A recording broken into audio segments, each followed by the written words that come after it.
So this is podcast number 4 of female talent and how they made their way in the industry with Nabila. We'll do some short introductions, we'll run over how she got to where she is today, what the future of buy now, pay later and the payments industry is, what the challenges have been, how you've been challenged within your career throughout, and also what we can do to promote people joining it, and also diversity in the team. So I'll kick us off. So I work for Interquest. They're a global search and consultancy business. So I lead on their European offering all across risk, regulation and compliance. Over to you.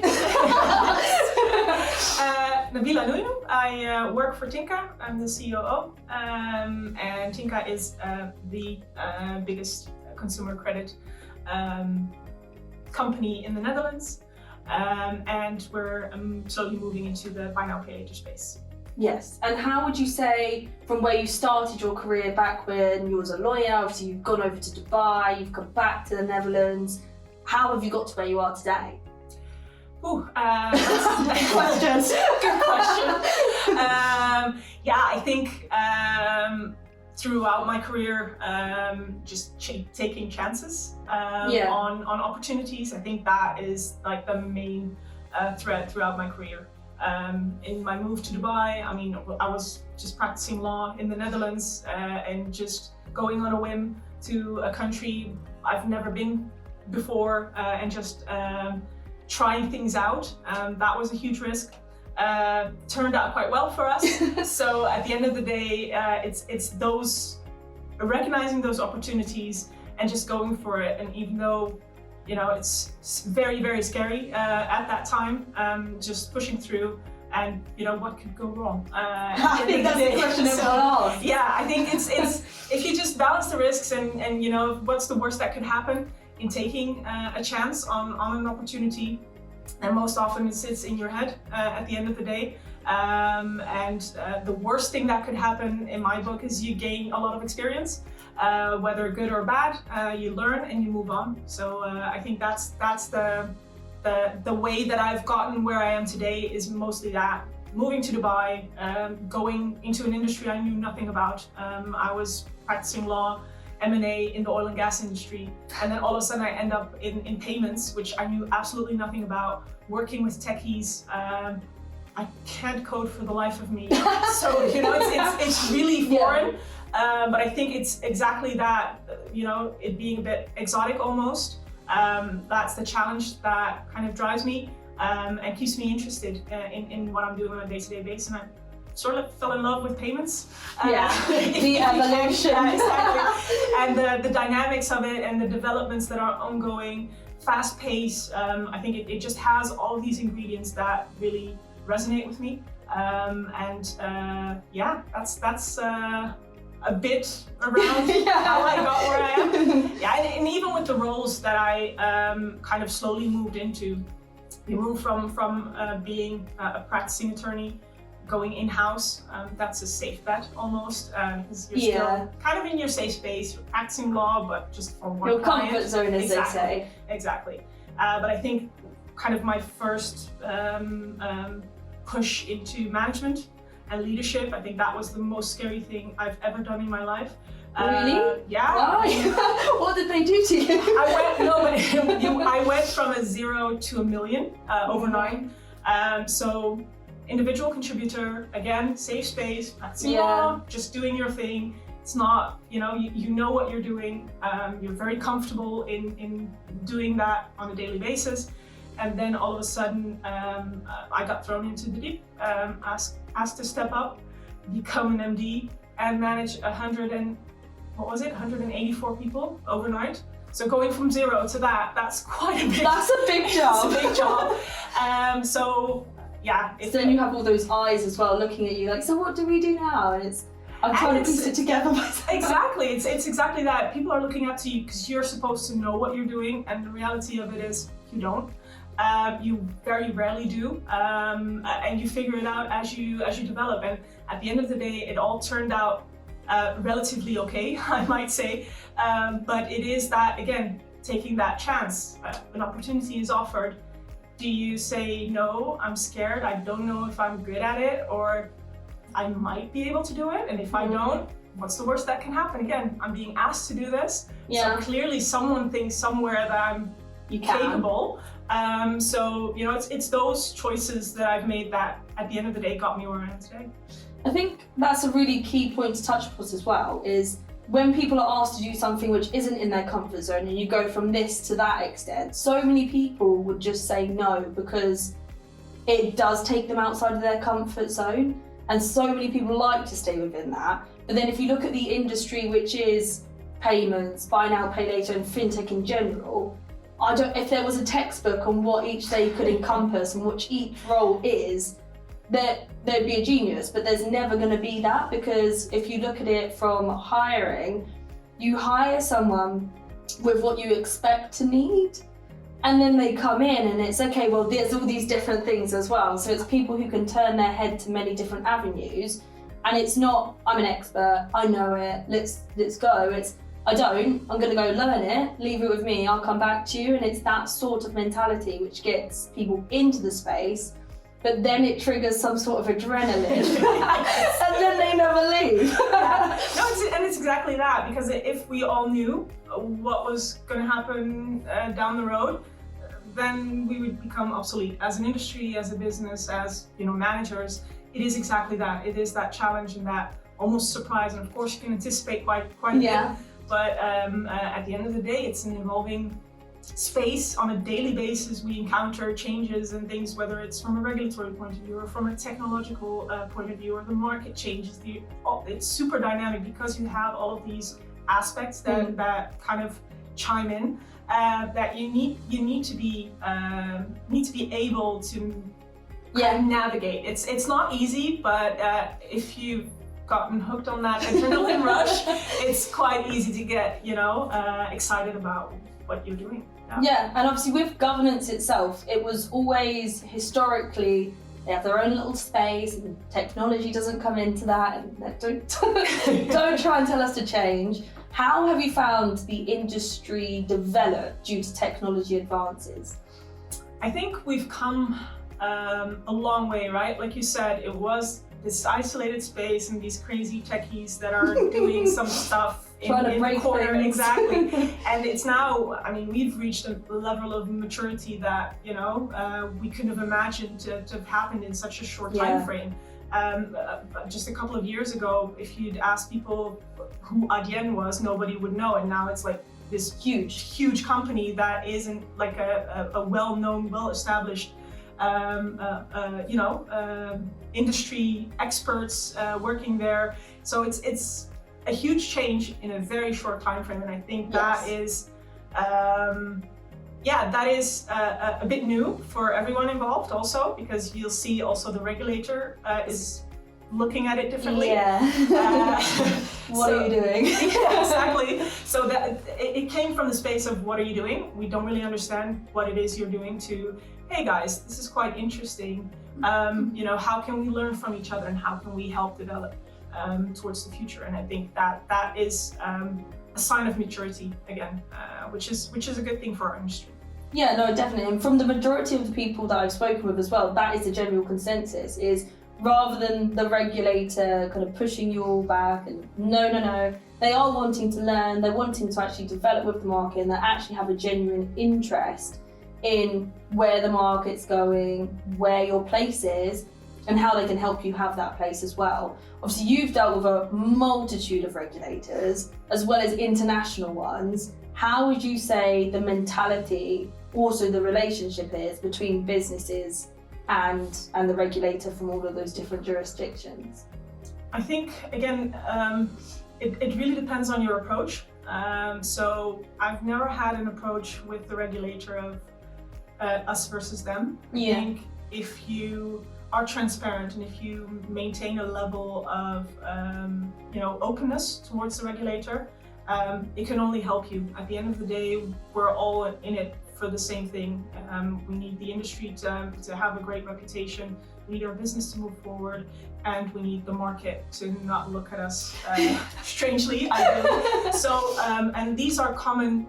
This is common ground. So if you start off from that basis, you can't really go wrong. I think it's when you start to look at the regulator as almost your enemy or your adversary, then it becomes difficult and it becomes tricky. And of course, you're not going to see eye to eye on everything, right? No.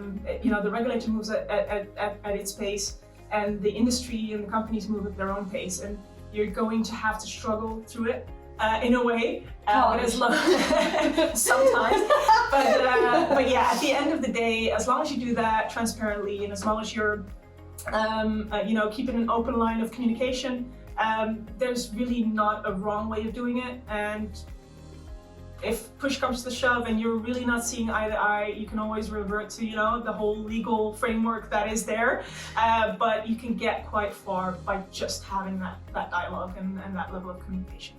And where would you say your challenges have sat most? Within the industry, within your role, and within the development of both? You mean in the regulatory space or just in general? Just in general, like your challenges as you've gone from, that lawyer to the payments industry, to the buy now, pay later, the challenges in terms of mindset it takes to move into such an organisation and industry, but also role where you did have the 0 to 100 million or whatever, the mentality that takes, but the challenges that come with it that you've had to face. Yeah, I think the biggest challenge I've faced is being able to prove your value almost, where, at a number of intersects throughout my career, you'd had opportunities where I'm the only one in the room, right? I'm the only lawyer, the only non-techie, the only female, the only non-white person. Like, there has been many cases of that. I think that was the biggest challenge. You have that feeling that you have to prove yourself. Yeah. And honestly, the best way to prove yourself is just to say, hey guys, I don't know, teach me. That holds a lot of value. It does. It's really hard to do because, again, especially if you're stepping up in a leadership position, you feel like you have to know everything, that you have to guide people through. But at the end of the day, you're just there to facilitate almost and steer, and of course you're there to catch anything that falls off and suffer as a consequence of that, but at the same time bringing brilliant minds together, making sure that they have the right infrastructure to think through a problem and move forward in that way without knowing all the answers. I think if you come in with a very arrogant attitude, like I'm going to show you guys how it's done, just listen to me, I think that's where you tend to go wrong. But it does demand a level of vulnerability that is hard. It's not easy to say that you don't know things, but it helps tremendously.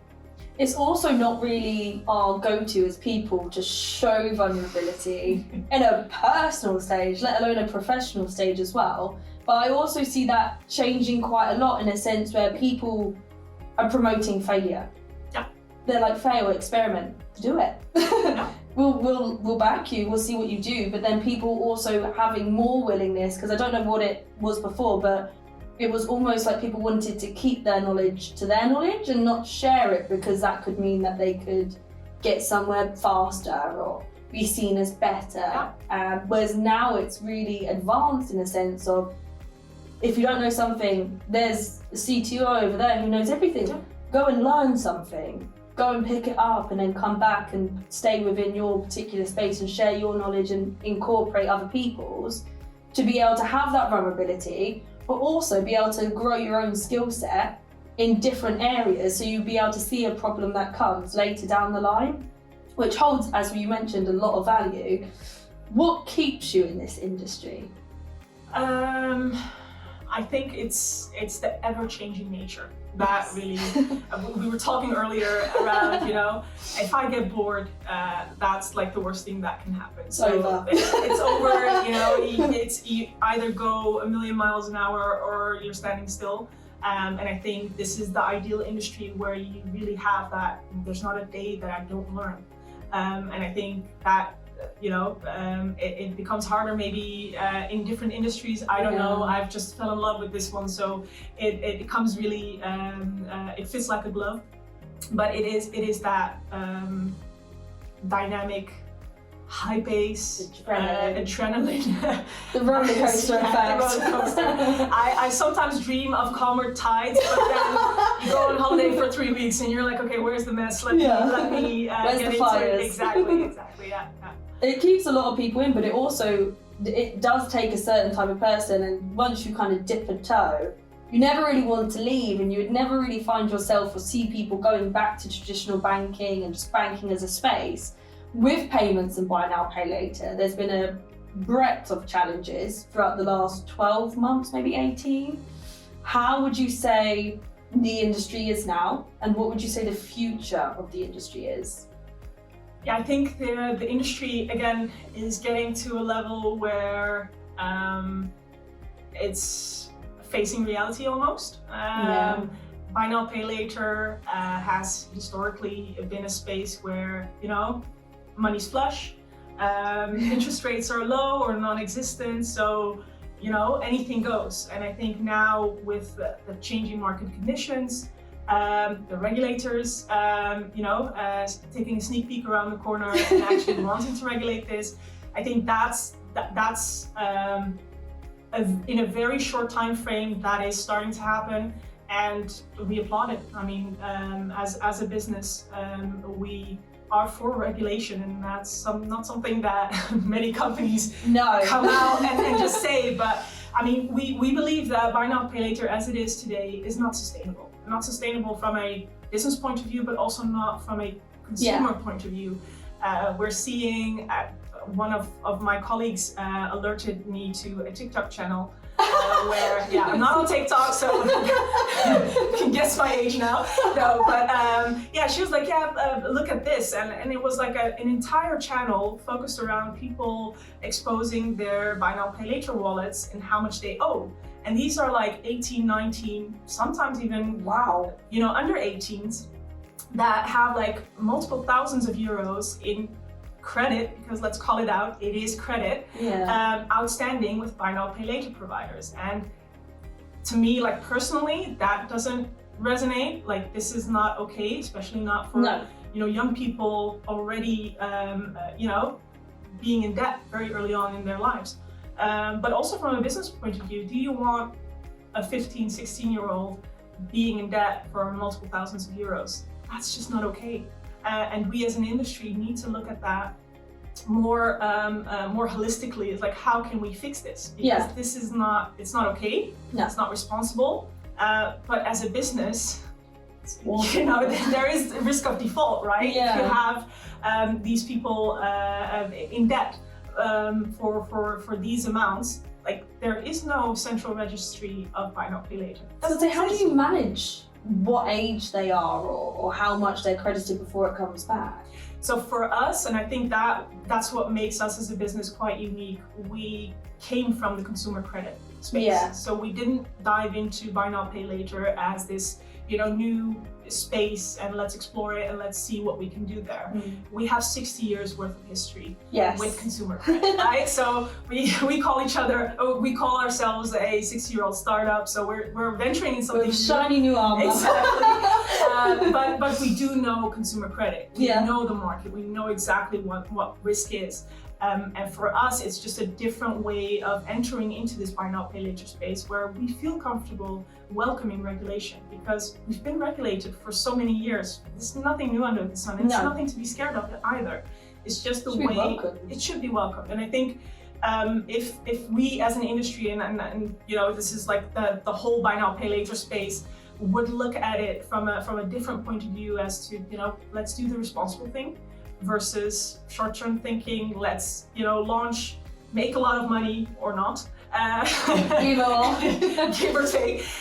So it's really building a sustainable business, and growing a sustainable business can be done, but you need to consider, but you need to consider all of these factors. And I think, our history helps us, and just the wonderful bunch of people that all have the responsible attitude towards what we're doing in the market, and that's how we're going to make the change happen. So soon coming. Yes. So with all the challenges that has happened over the last 12 months, also how fast-paced the industry is, dynamic, Where have you found, looking at it from the other side now of hiring, where have you found the challenges in retaining talent, as well as diversity perspectives as well? I think it's gotten slightly better. I don't want to get ahead of myself because we still have a long way to go in terms of junior position, media positions, even in the tech space. It's gotten slightly better. Yeah. So it's easier to find people. People are also willing to move into this payment space because it has this dynamic sort of reputation. So that helps us a lot. The struggle is still there when you're talking about people at a senior level, and you see people drop off partially because of that. So, it's easy to find the people that will join and that will grow through the ranks, but then we need more female leadership, and that's a challenge, and it remains a challenge. How do you think we can start to mitigate that as a challenge within the industry? What do you think that we could do as women to be able to promote it from internally? What can businesses do? What can the industry do that you can identify where that could potentially help retain people all the way up to leadership positions or bring people into leadership positions? I think in terms of like more policy-wise, as companies remote, hybrid working, that will and has already made a tremendous impact. Just the flexibility that offers, balancing family life with work, and being able to bring your whole self to work. That has helped a lot. In terms of promoting and offering growth paths to females, I think it's a hard one. I did as soon as I asked the question. I was thinking, how would it's I such answer? a big question. No, but I think seeing yourself represented. I mean, I feel like representation does everything, or does a lot. It really helps to kind of bring things down to, oh, if that person can do it, I might be able to do it as well. But also be open and be vulnerable about your own path, right? It's hard to speak about your failures. I mean, I try to, help people by telling them how many wrong choices and stupid things I've done throughout my career, because it isn't like a smooth road all the way, and I still make mistakes, and I still, struggle from time to time. And that's okay. And I think as long as we keep this sort of shiny capsule around this, ivory tower that is leadership and females in leadership, it becomes harder to grow towards it because it's seen as something. I think it's really key where people look at people like yourselves who are in leadership positions, working for a really good company, and think it's been easy as anything, where you just go through, you haven't really had that much challenge, you've just kind of grown the ranks and you're really clever and you're really good and you've got to that position. But what they don't see is the failures, the blood, sweat and tears, as we were saying earlier, the challenges day to day that you've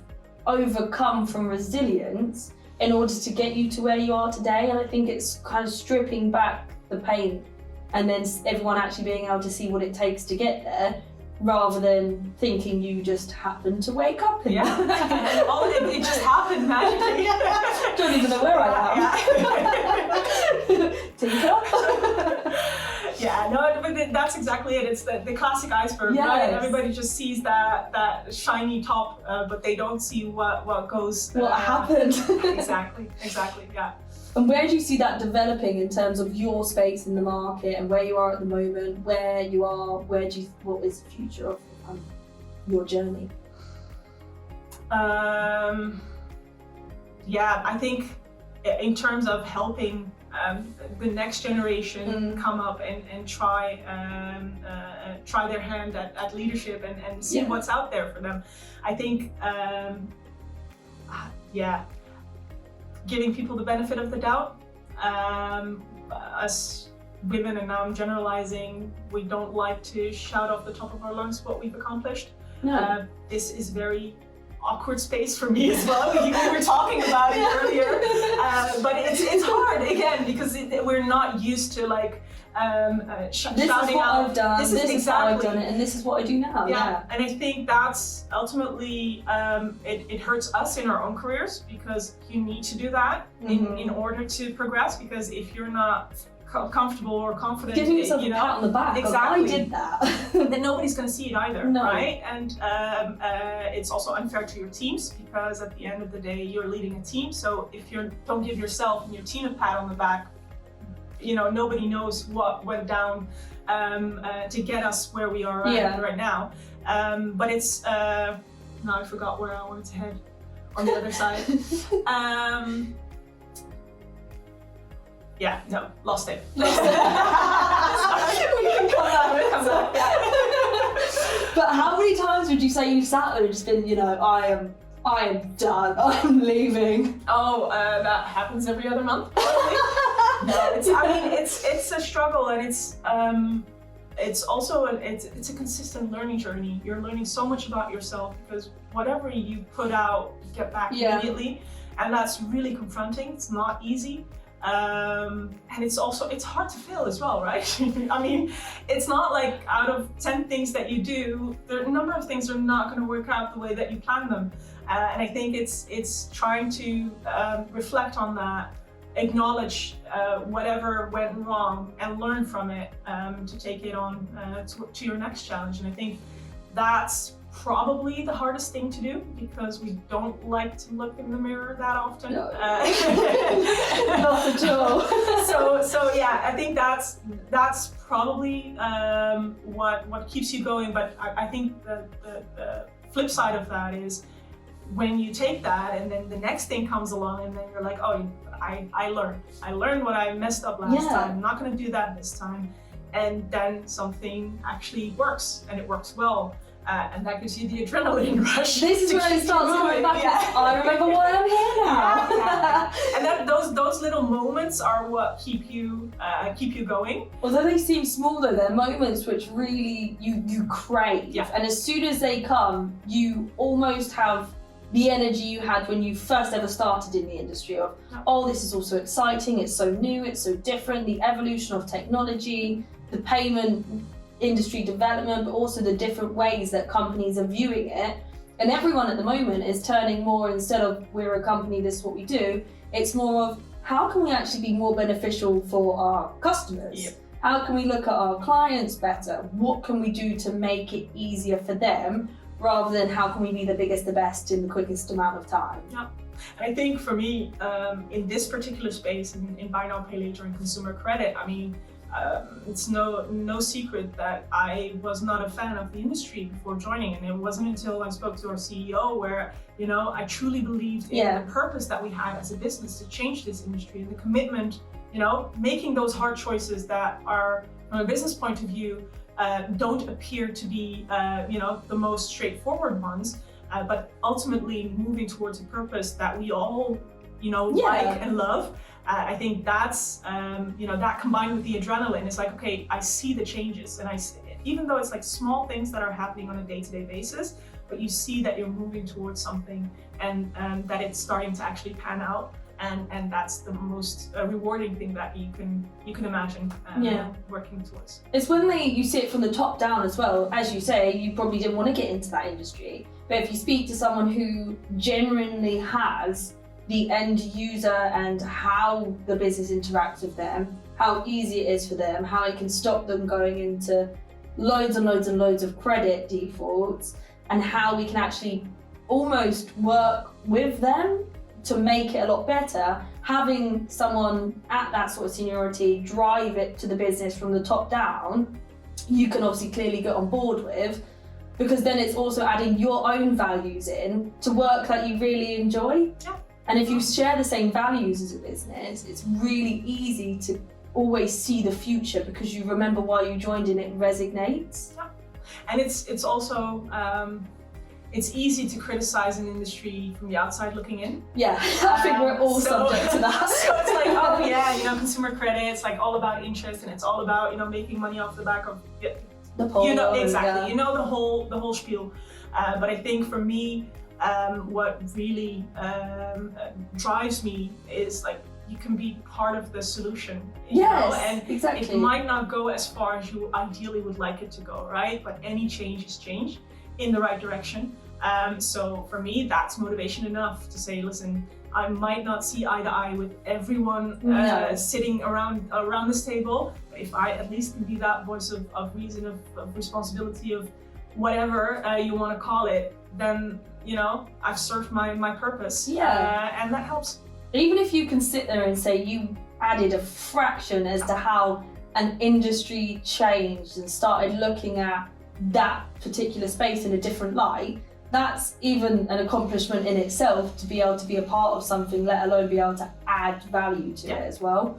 So if we're looking at kind of wrapping this up a little bit, what would you say as the last thing to influence people into this space and also guide people to join this sort of industry? I think hold on to your hats. It's all joking aside, it's a really it is the future, right? I mean, the traditional way that we deal with the movement of money and the traditional way that we look at money in general is changing, and that's inevitable, and it's probably not going to be, you know, our grandparents will probably not, you know, recognize anything we're doing today. So, you know, if you want to be part of that development, get in while it's being built. And like I said, it's already maturing, so it's not like it was 5, 6, 7 years ago. But I think that is a tremendous career that you have ahead of you, because this will only grow. And I know there's these discussions about tech, you know, layoffs and, you know, insecurities and things like that. But at the end of the day, payments and the way that we again move money around, it's gonna stay. It's gonna stick around. It's going to evolve, and it's a super exciting space to be in. The thing is, and touching on the layoff side, is payments is new, so people look at that industry and focus on the layoff side of it. But if we look at industries that have been around for years, like traditional banking, which we know really, really well, they've had so many layoffs, but no one focuses on it because, you know, we know who they are, they're fine, it's normal. But to you guys, it's not normal, even though you may have done less than the bigger space. So there's always a risk, no matter what industry you get into. It's just how much fun you want to have along the way, but also how much you want to learn. Because you're going to be sat there with the management team sat next to you some days. You're going to get asked to be a part of bits of the business which are outside of your remit you've never seen before. But that's the benefit. You've never seen it before until now, and you probably get to see that so much earlier on in your career than you do if you go to these really well-established places, because there's always the layers that they have where this is your role. If you want to move, you can do that, but you don't necessarily have the exposure nor inclusion to be involved in different projects. And because it's so ever-changing, you know, there's technologies and, you know, business models and things that, you know, I won't have heard of, and the people on the management team might not. So it's that diversity of thought. So yes, we need females. Yes, we need people of different backgrounds. We need, you know, young people and old people. We need everything. All of you. All of you. But it is because we are developing so fast and so much. There's a lot to be gained still. And even when we're at a later stage in this development path, there's still like so much to be discovered and so much to be done. Yes, so much. And that brings the point of join now, because then you get to be a part of it. Otherwise you get the taste for it at the end and you come in and it's a bit like be a part of the roller coaster, as they say. Yeah, for sure. But look, it's been really, really great having you here. Thanks for having me. It's been a pleasure, and it's been really, really nice to see where you started, international movements, where you've dealt with regulators, what's kept you in the industry and what also brought you into Tinka, and also the future of it, and you. So thank you. Thank you.